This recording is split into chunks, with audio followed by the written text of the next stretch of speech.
Bonjour, bienvenue pour ces quelques instants consacrés à un mot, et le mot que je vous propose aujourd'hui est le mot concret. Alors pourquoi j'ai choisi ce mot-là? D'abord parce qu'il emplit les phrases systématiquement, si je puis dire. En fait, il n'y a plus une phrase sans qu'on nous réclame ou on nous dise ou on nous fasse savoir l'injonction de rester concret, soyez concret, etc., etc. Et donc je me dis qu'on vit à l'époque où énormément de gens, en fait, qui parlent, ce qu'on entend, donc se réclament du concret, du tangible, et effectivement, pour reprendre la phrase d'un célèbre président de la République, il n'est pas besoin d'avoir lu La Princesse de Clèves pour aller faire le postier ou je ne sais quel métier qui apparemment ne mériterait pas qu'on lise La Princesse de Clèves. Donc effectivement, du concret, que du concret. Pas de perte de temps dans l'idée, pas de perte de temps dans la réflexion, pas de perte de temps dans l'abstrait.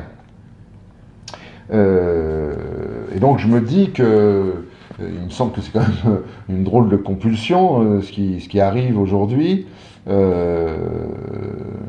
je me dis que si le concret s'oppose à l'abstrait et lutte contre l'abstrait, que devient l'art abstrait? Probablement un art qui ne serait pas concret. Alors on va se plonger dans l'étymologie comme d'habitude, et on y trouve un mot très original, vous allez voir, concretus, qui a une signification très intéressante, qui a pris une consistance solide, entre autres termes, qui rentre dans le monde sensible, pour le dire autrement. Et donc, si on prenait la définition latine, on se demanderait si l'état gazeux de l'eau, la vapeur d'eau donc, si le vent serait des choses concrètes ou pas, puisque ça n'a pas de consistance solide. Mais on voit bien, si on utilise au sens figuré, ce que ça veut dire. Donc, tout ce qui n'est pas du monde sensible, qu'on peut toucher, qu'on peut voir, etc., n'est pas des choses, n'appartient pas au monde du concret. Et puis j'ai trouvé un autre mot aussi, alors vous me direz ça n'a pas grand chose à voir, mais quand même, c'est une maladie psychologique. Alors je ne parle pas du mot concret, mais la concrétude est une maladie psychologique qui est, d'après la définition, une inaptitude mentale à élaborer des idées sans recours à des données concrètes. Donc là, on ne peut pas penser en faisant abstraction du concret, ce qui serait dommageable pour la pensée. Donc vous voyez, l'ambiance, j'allais dire contemporaine, où les choses sont concrètes ou n'existent pas, et qu'on est rappelé toujours à l'ordre quand on commence à s'abstraire des choses concrètes, et on nous demande de dire les choses concrètement. Donc il y a une sorte d'injonction, si vous voulez, à matérialiser une idée dans le connu. Et oui, quand on nous demande d'être concret, on nous demande simplement de partir du connu et de le décrire, et puis d'y ajouter quelque chose, etc. Mais ça part du connu. Pour le dire,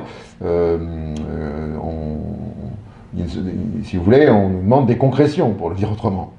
Mais ça part du connu. C'est-à-dire qu'une idée ne peut pas être écoutée si elle n'est pas concrètement intégrable dans du connu. Donc c'est embêtant pour une idée d'ailleurs, parce que si une idée, me semble-t-il, par essence, elle peut créer, pas par essence, mais elle peut créer de l'inconnu. C'est même l'idée propose de l'inconnu au monde, et donc interroge le réel ce faisant. Sinon on ne réfléchit pas, c'est pas la peine. Et on fait que du concret, effectivement. Et donc entre la question posée par l'idée et la réponse donnée dans le concret, il faudra une sorte de temps que j'appellerais moi un temps d'élaboration. D'autant que si l'idée propose de l'inconnu au connu, il faudra probablement, avant que cette idée-là se concrétise, eh bien, trouver dans les conditions du concret, la possibilité de sa survenue et de sa mise en œuvre. Et donc, je crois que c'est le temps d'élaboration qu'on ne supporte plus, ça doit créer un vide existentiel ou un vide intellectuel, en tous les cas ça crée du vide, et le vide on n'aime pas ça, on préfère remplir et faire du remplissage.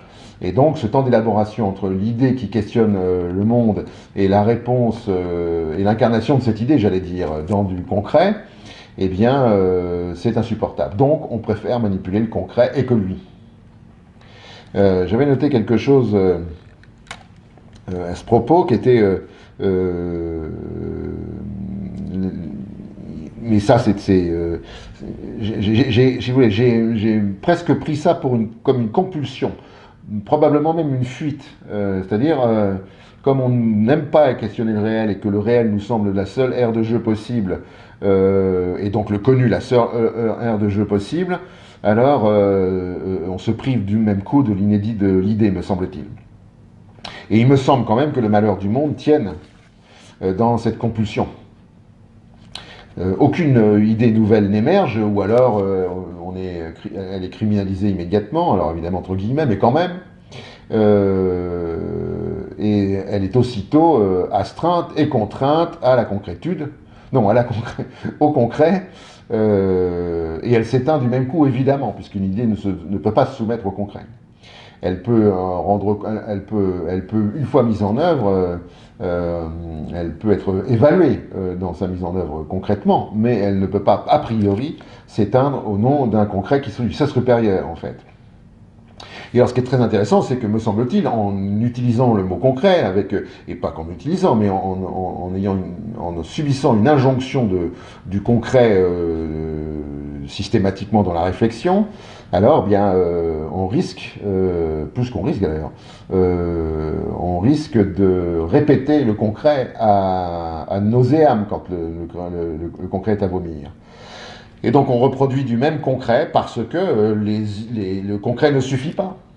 Le concret n'est qu'une traduction de quelque chose, donc c'est ce quelque chose qu'il faut bouger, modifier, regarder, contempler par l'idée, donc par l'abstrait.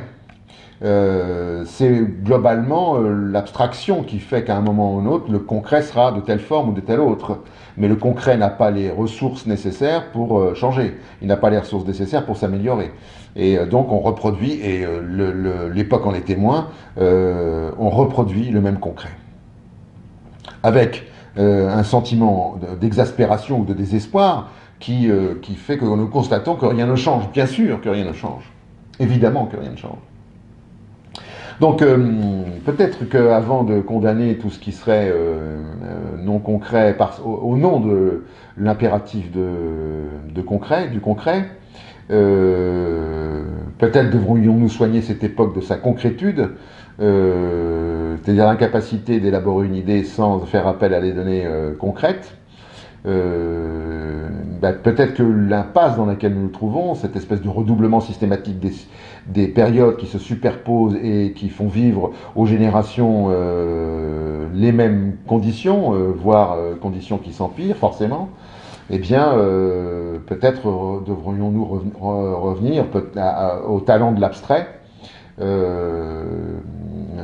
à cette espèce de pensée libre, à cette espèce de pensée sans contrainte, qui permettent peut-être d'élever l'esprit un peu plus haut qu'il n'est aujourd'hui, et puis peut-être de regarder nos vies et les événements qui surviennent et l'état du monde dans lequel nous sommes, avec des facettes ou des approches différentes, et peut-être innovantes, en tous les cas questionnantes.